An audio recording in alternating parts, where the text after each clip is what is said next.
Solo itu bukan basisnya Mas Gibran. Jadi Solo itu basisnya PDIP dan Solo itu masih basisnya PDIP dan kemungkinan akan tetap menjadi basis untuk mendukung pasangan calon presiden dan wakil presiden yang akan yang diusung oleh PDIP Perjuangan. Ada yang ingin dijual oleh Pak Anies karena bagaimanapun juga JIS ini yang berhasil menuntaskan pembangunannya adalah Pak Anies Baswedan pada saat beliau menjadi gubernur DKI Jakarta. Jadi beliau itu di samping berkampanye, beliau juga ingin menunjukkan bahwa ini loh karya yang dihasilkan oleh beliau yang ini untuk standar internasional ketika beliau menjadi gubernur DKI Jakarta. Ingin menunjukkan bahwa dukungan yang diberikan oleh masyarakat terhadap pasangan nomor 2 tersebut memang ya nyata seperti apa yang disampaikan beberapa lembaga survei. Halo Tribuners, Tribun Fokus kembali menjumpai Anda bersama saya Tini Ausin. Pemilihan Presiden 2024 tinggal menghitung hari lagi. Ketiga calon presiden dan wakil presiden melakukan kampanye akbar serentak pada 10 Februari 2024 sebelum memasuki masa tenang begitu. Anies Caimin memilih Jakarta International Stadium, kemudian Prabowo Gibran di Stadion Gelora Bung Karno, kemudian Ganjar memilih Simpang 5 Semarang untuk berkampanye begitu. Baik paslon 01, 02 maupun 03 ini mendapat animo tinggi dari masyarakat. Apakah kampanye ini akan bisa menggait suara sebanyak-banyaknya untuk ketiga paslon? Ini kita akan membahasnya bersama Direktur Rumah Politik Indonesia, Bang Fernando Mas, yang sudah bergabung dengan kami di sambungan Zoom. Halo, selamat malam Bang Fernando. Selamat malam Mbak Tini. Baik, sehat Bang Fernando ya? Sehat Mbak Tini juga ya. Alhamdulillah. Bang, ini sebelum nanti kita mencoba mengurai satu persatu kampanye ketiga Ya, paslon nih, sebagai pengantar Bang, seperti apa menilai kampanye akbar tiga paslon di masa terakhir kampanye kemarin? ya, kita patut bersyukur 75 hari masa kampanye bisa dilalui dengan baik, tidak ada gangguan yang cukup berarti untuk gangguan kamtipmas kita dan itu patut kita syukuri. Dan kemarin dari ketiga pasangan calon pada saat kampanye terakhir memaksimalkan untuk bagaimana mereka bisa melalui momen kampanye itu berharap akan bisa mendapatkan dukungan maksimal dari masyarakat Indonesia untuk bisa memenangkan pilpres yang akan datang. Jadi kalau kita lihat ini kan ada upaya untuk memaksimalkan kehadiran dari masa pendukung masing-masing paslon, baik itu Pak Anies dan Pak Muhaimin yang dilakukan di JIS, terus kemudian Pak Prabowo dan Mas Gibran di GBK, terus kemudian Pak Ganjar dan Pak Mahfud dimulai dari Solo sampai ke Semarang kan gitu. Ya. Jadi mereka coba ingin memaksimalkan di hari terakhir itu untuk bisa membuktikan bahwa masing-masing pasangan calon itu memang memiliki dukungan yang cukup kuat dari masyarakat dan ini seolah-olah ingin menunjukkan kepada publik, kepada masyarakat bahwa tidak mungkin pilpres ini akan dilakukan satu putaran. Jadi seolah-olah ingin menunjukkan begitu. Baik, kalau melihat animo masyarakat seperti itu bagaimana Bang? Apakah nanti benar akan seperti yang diomongkan Bang Fernando tadi, kalau nantinya akan dua putaran atau memang nanti akan terjadi satu putaran saja?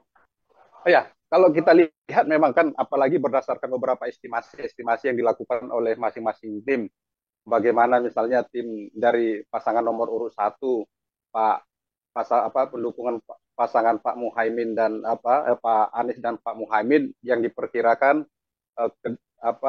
kedatangan dari para pendukungnya itu mencapai 3.000 kan itu berdasarkan apa yang disampaikan oleh uh, tim sukses pasangan nomor 1 tersebut. Terus kemudian estimasi dari pasangan nomor urut 2 yang diperkirakan mencapai 600.000 dan kemudian pasangan nomor urut 3 yang itu juga hitungannya hanya ratusan ribu, nggak sampai jutaan seperti yang diperkirakan dukungan pasangan dari Pak Anies dan Pak Muhaimin. Tetapi kan begini, ini paling tidak menggambarkan bahwa masing-masing paslon itu ingin menunjukkan bahwa mereka itu memang memiliki pengikut, memiliki pendukung, apalagi seperti paslon nomor 1 yang selama ini kan selalu diposisikan berdasarkan beberapa lembaga survei menempati nomor urut ketiga, dan mereka ingin menunjukkan melalui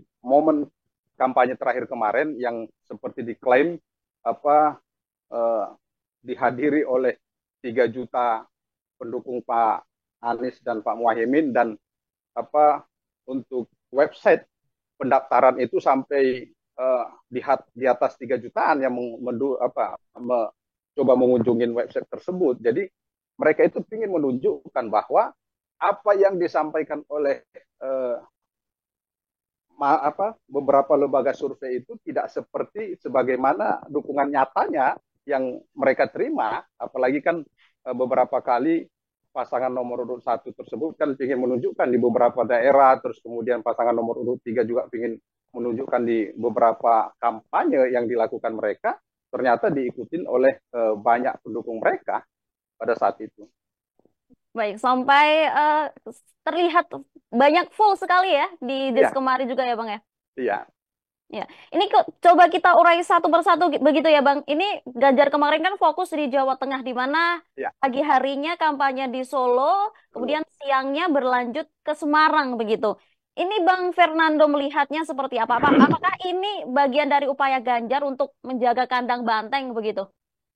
Ya, pertama kan kalau kita lihat bagaimana ada sebuah filosofi yang dilakukan oleh paslon nomor 3 tersebut ketika mereka mengambil wilayah kampanye itu diawali dari Solo kemudian menuju ke Semarang.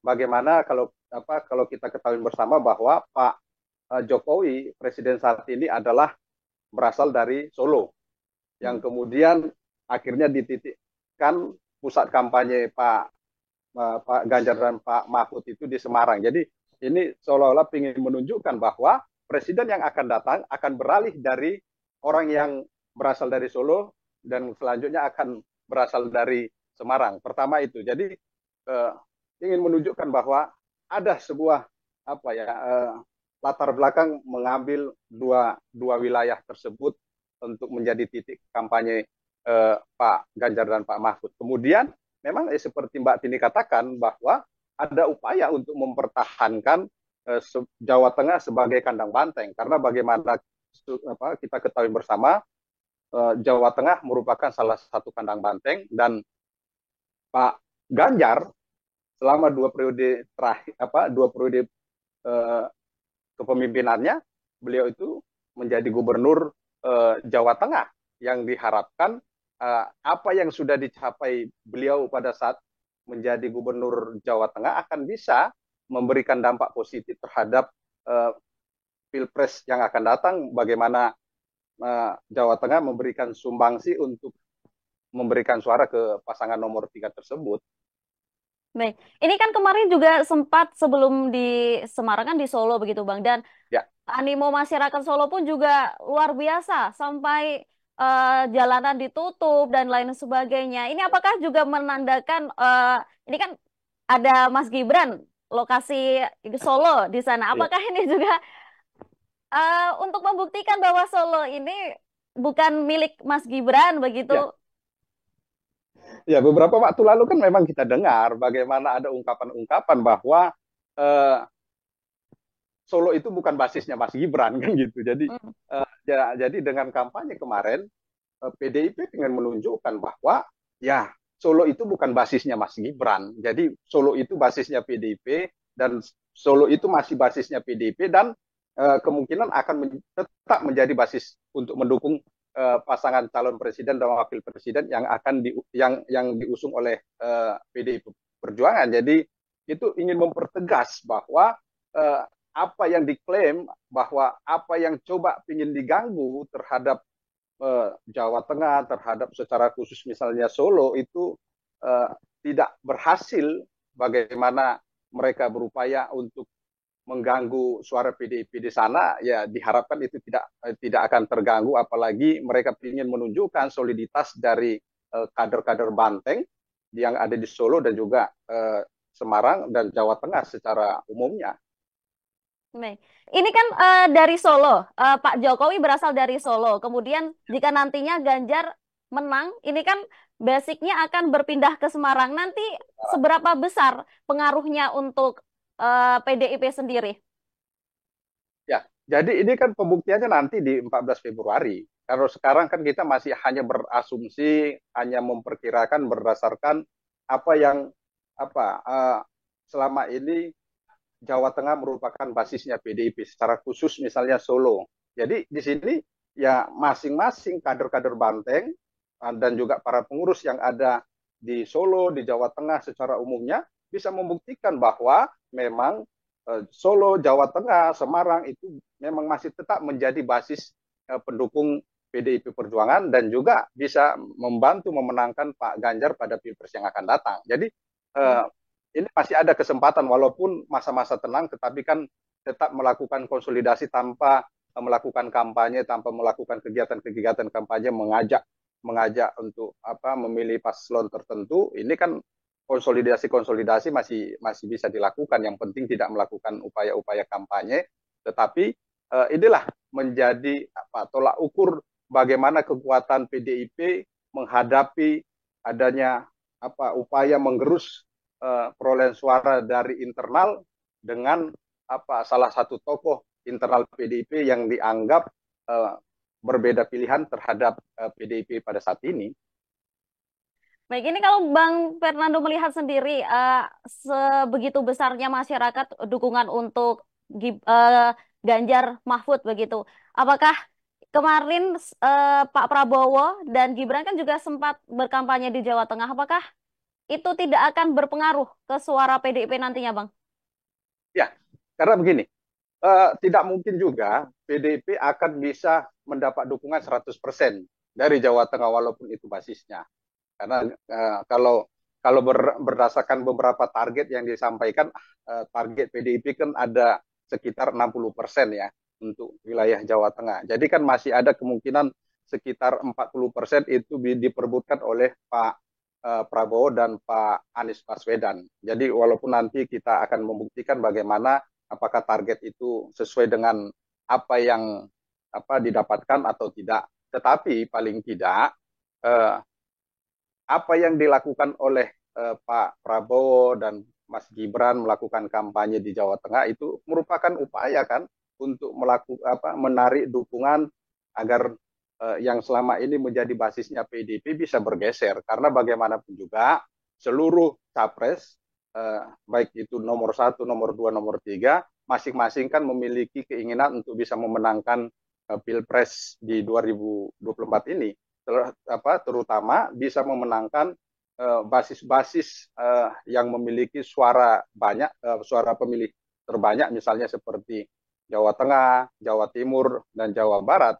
Jadi sehingga bagaimana bisa coba menggoyang kandang banteng agar yang selama ini bisa menjadi basis pendukung PDIP dan bagaimana misalnya yang diharapkan selama ini menjadi pendukungnya Pak Ganjar bisa beralih ke Pak Prabowo dan Mas Gibran walaupun saya nggak terlalu yakin akan bisa terlalu banyak berbuat walaupun Mas Gibran merupakan salah satu kader PDIP beberapa waktu yang lalu sebelum beliau dicalonkan sebagai cawapres mendampingi Pak Prabowo. Ya, ya, baik. Ini kita bergeser ke Jakarta. Ini paslon nomor 1 dan 2 kan memang memilih Jakarta sebagai lokasi kampanye akbar begitu, Bang. Ini Anies memilih JIS sebagai venue dan ribuan pendukungnya pun hadir penuh sesak di kampanye akbar kemarin. Ini kacamata Bang Fernando seperti apa melihat kampanye akbar Amin kemarin, Bang? Apakah memang sukses menunjukkan ke paslon lain bahwa mereka punya pendukung sebegitu banyaknya begitu? Ya, kalau kita lihat bagaimana misalnya Pak Anies coba menarasikan bahwa dukungan-dukungan yang beliau dapatkan, Pak Anies dan Pak Muhaimin dapatkan adalah memang dukungan-dukungan yang murni diberikan oleh masyarakat Indonesia yang menginginkan perubahan. Apalagi kalau misalnya saya ikutin beberapa persiapan-persiapan yang dilakukan oleh para pendukung nomor urut 1 tersebut, memang ini kan didukung oleh berbagai masyarakat dari luar daerah DKI Jakarta. Misalnya ada yang dari Jawa Timur, Jawa Tengah, ada yang dari Jawa Barat ataupun Banten, dan di luar Pulau Jawa yang ingin sama-sama memeriahkan kampanye terakhir pasangan Anies Muhaimin di JIS. Belum lagi pilihan JIS ini kan sebenarnya salah satu ada yang ingin dijual oleh Pak Anies, karena bagaimanapun juga JIS ini yang berhasil menuntaskan pembangunannya adalah Pak Anies Baswedan pada saat beliau menjadi gubernur DKI Jakarta. Jadi beliau itu di samping berkampanye, beliau juga ingin menunjukkan bahwa ini loh karya yang dihasilkan oleh beliau yang ini untuk standar internasional ketika beliau menjadi gubernur DKI Jakarta. Dan ada harapan-harapan lain yang ingin dibangun sebenarnya dengan mengambil JIS sebagai tempat kampanye, karena ada harapan-harapan besar yang bisa dilakukan yang ingin disampaikan oleh Pak Anies melalui pemilihan tempat JIS tersebut. Ada harapan besar yang coba diberikan kepada para pendukungnya ataupun menjanjikan kepada masyarakat Indonesia lain yang diharapkan bisa memberikan dukungan kepada pasangan nomor urut 1 tersebut, bahwa mereka bisa berbuat walaupun Pak Anies pada saat itu dikatakan hanya memerintah selama 5 tahun, tetapi bisa membangun stadion yang begitu megah dengan standar internasional. Jadi di samping memanfaatkan momen kampanye, tetapi memilih tempat itu ada sesuatu yang ingin disampaikan bahwa beliau memang tidak seperti yang dianggap selama ini tidak bisa bekerja. Baik, ini di kampanye Akbar Amin kemarin, Anies masih membawa narasi soal etika dan bansos. Ini Bang Fernando seperti apa melihatnya? Apakah ini bentuk konsistensi Anies atau sindiran atau seperti apa, Bang? Ya, itu memang harus terus dilakukan, terus disuarakan. Saya sependapat itu. Apalagi kan memang akademisi, para tokoh-tokoh bangsa, tokoh-tokoh agama, atau tokoh-tokoh lainnya yang selalu menyuarakan agar bagaimana bisa terselenggara pemilu ini dengan adil, dengan damai, dengan demokrasi, tanpa ada intimidasi, tanpa ada penyalahgunaan kewenangan, kekuasaan yang beberapa waktu lalu kan bisa dimaknai, bisa dilihat secara kasat mata bagaimana misalnya pemberian bansos itu dilakukan pada masa-masa kampanye, yang ini sangat-sangat sulit dihindarkan untuk kepentingan-kepentingan politik. Apalagi ada beberapa temuan misalnya bansos itu dilabelin oleh salah satu paslon tertentu, yaitu nomor urut 2. Kan ini kan menjadi sangat mudah ataupun semakin sangat bisa dimanfaatkan oleh kepentingan kelompok tertentu, anggaran negara yang bersumber dari pajak rakyat yang dipakai untuk memenangkan salah satu paslon. Jadi saya sangat sependapat sebenarnya kalau terus disuarakan agar bagaimana pejabat negara, agar bagaimana pemimpin kita itu tidak menyalahgunakan kekuasaan, tidak menyalahgunakan anggaran untuk kepentingan memenangkan calon tertentu. Karena bagaimanapun juga bahwa keuangan negara itu bersumber dari masyarakat melalui pajak, baik itu orang yang kaya ataupun yang memang menengah ke bawah, yang memang secara undang-undang dikenakan pajak berdasarkan pendapatannya ataupun pajak-pajak lainnya. Jadi sehingga pemerintah diharapkan bisa menghargai, bisa menghormati bahwa jerih payah masyarakat itu tidak disalahgunakan untuk kepentingan politik capres tertentu. Baik, ini di Jakarta kemarin Prabowo Gibran juga menggelar kampanye akbar di GBK yang juga dihadiri ribuan pendukungnya begitu sampai penuh. Ganjar kemudian pilih Jateng sebagai kandang banteng, Anies di JIS karena ada ikatan emosi seperti yang Bang Fernando katakan tadi juga. Ini lantas menurut Bang Fernando, apa alasan Prabowo ini memilih Jakarta sebagai lokasi kampanye akbar, Bang? Kemarin juga sempat ada yang protes kenapa dilakukannya sama-sama di Jakarta begitu. Ya, ini memang sangat riskan sebenarnya kemarin pemilihan tempat untuk yang ini kan saling berseberangan sebenarnya. mengambil sama-sama di Jakarta. Tapi ya kita bersyukur itu bisa berjalan dengan baik, tetapi pasti ada sesuatu yang ingin disampaikan, ada sesuatu yang ingin diraih oleh pasangan Pak Prabowo dan Mas Gibran dengan mengambil stadion GBK untuk melaksanakan kampanye terakhir kemarin. Karena memang ini sebenarnya GBK ini menjadi salah satu incaran dari capres, termasuk beberapa waktu lalu kan, minggu lalu pasangan nomor 3 mengambil tersebut. Saya yakin kalaupun masih ada kesempatan, Pak Anies dan Pak Muhaimin akan mengambil tempat yang sama kalau itu dimungkinkan. Tetapi memang inilah kemarin itu pasangan nomor urut 2 Pak Prabowo dan Gibran yang bisa menempati GBK untuk tempat pelaksanaan kampanye mereka terakhir. Jadi sebenarnya ini kan nggak ya memang karena pertama kapasitas yang sangat memungkinkan untuk bisa menampung orang banyak, apalagi sesuai dengan target yang disampaikan oleh tim kampanye nasional Pak Prabowo dan Gibran.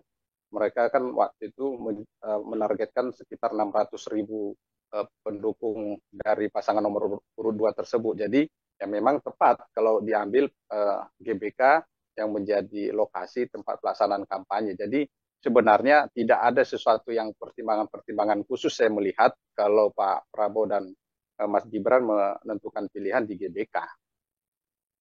Baik, kalau dilihat dari kehadiran pendukung, kalau dilihat sebegitu banyaknya, apakah Prabowo ini terbilang besar begitu, Bang? Ya mau tidak mau kan, karena dengan kapasitas apalagi target yang disampaikan oleh tim kampanye nasional Pak Prabowo dan Mas Gibran, yang itu waktu itu ditargetkan mencapai 600.000 orang, ya memang uh, memang selayaknya, memang seharusnya kalau tim Pak Prabowo dan Mas Gibran berupaya untuk menghadirkan, bila perlu melimpah ruah, tidak tertampung di dalam GBK, supaya ingin menunjukkan bahwa dukungan yang diberikan oleh masyarakat terhadap pasangan nomor 2 tersebut memang ya nyata seperti apa yang disampaikan beberapa lembaga survei. Jadi kan ada juga upaya untuk menunjukkan bahwa dukungan terhadap pasangan nomor urut 2 tersebut memang tidak hanya dukungan berdasarkan hanya hasil survei, tetapi memang dukungan nyata yang itu ingin dibuktikan melalui kehadiran para pendukung nomor urut 2 tersebut di GBK pada hari Sabtu yang lalu. Ini kemarin Prabowo juga mengatakan kalau menteri di kabinetnya nanti harus setuju begitu program makan siang gratis. Apakah ini menutup peluang bergabungnya nanti paslon 01 dan 03 dengan Prabowo Gibran jika menang? Seperti meleburnya Prabowo dengan Jokowi saat ini, Bang. Ya, memang mau tidak mau ketika siapapun yang akan duduk di dalam pemerintahan ketika Pak Prabowo dan Mas Gibran menjadi presiden, ya harus tunduk, harus mau menjalankan program-program yang sudah ditawarkan kepada masyarakat. Justru malah akan menjadi sesuatu yang tidak baik bagi pemerintahan Pak Prabowo dan Mas Gibran kalau pada saat masa-masa kampanye menjanjikan makan siang gratis, tetapi pada saat mereka diberikan kekuasaan tidak melaksanakan itu. Jadi kan ya memang siapapun kalau ingin bergabung pada pemerintahan Pak Prabowo dan Mas Gibran kalau terpilih, ya memang harus mau melaksanakan program makan siang gratis. Walaupun demikian tidak juga tertutup kemungkinan bergabungnya dari nomor urut dari para pendukung nomor urut 1 dan nomor urut 3, kalaupun Pak Prabowo dan Mas Gibran memenangkan Pilpres, kalau diajak para pendukung mereka itu untuk sama-sama mengisi pemerintahan Pak Prabowo nantinya. Melihat masa kampanye ini telah usai dan 3 capres telah menggelar kampanye akbar mereka masing-masing. Sebenarnya seberapa penting, Bang, kampanye akbar ini? Apakah ini bisa digunakan untuk menggait suara sebanyak-banyaknya atau sebenarnya hanya untuk adu gengsi antar paslon saja nih?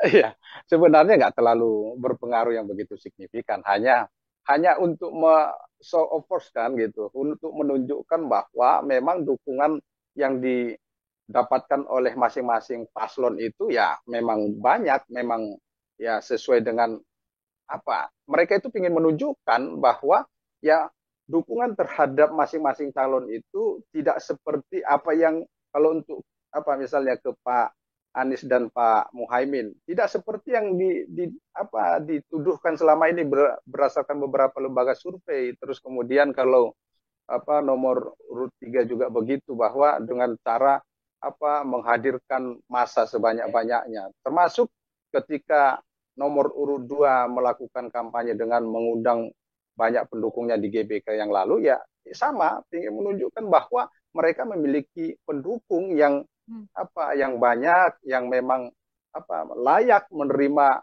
uh, kemenangan nantinya. Jadi masing-masing apa paslon ini ingin berupaya menunjukkan bahwa uh, mereka itu gerbong memang dengan ada isinya, bukan tanpa isi. Jadi apa kalau kalaupun mereka berupaya untuk menghadirkan banyak pendukungnya, baik itu para pendukung melalui partai politik ataupun relawan, ya karena mereka itu ingin menunjukkan kepada masyarakat luas bahwa tidak apa mereka itu memang layaklah mendapatkan dukungan dan bahwa mereka itu memang memiliki pendukung bukan yang apalagi kan beberapa kali coba dimunculkan apa dengan potongan-potongan gambar video bahwa kampanye dari paslon-paslon tertentu apa sangat sedikit dan minim pengunjung. Jadi dengan mengambil momen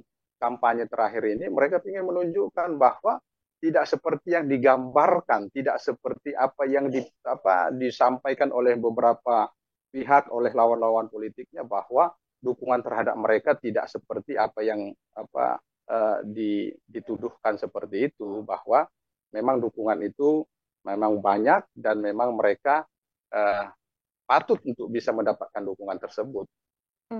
Baik, ini berarti apakah kampanye Pamungkas ini juga berefektif untuk merebut suara swing votes begitu Bang? Karena ini kan dari beberapa survei, ini elektabilitas dari ketiga paslon ini kan masih sama, kayak jarang bergeser seperti itu. Apakah dari suara swing vote ini sangat menentukan apakah Pilpres ini akan satu putaran atau nantinya akan dua putaran, seperti Bang Fernando menilainya?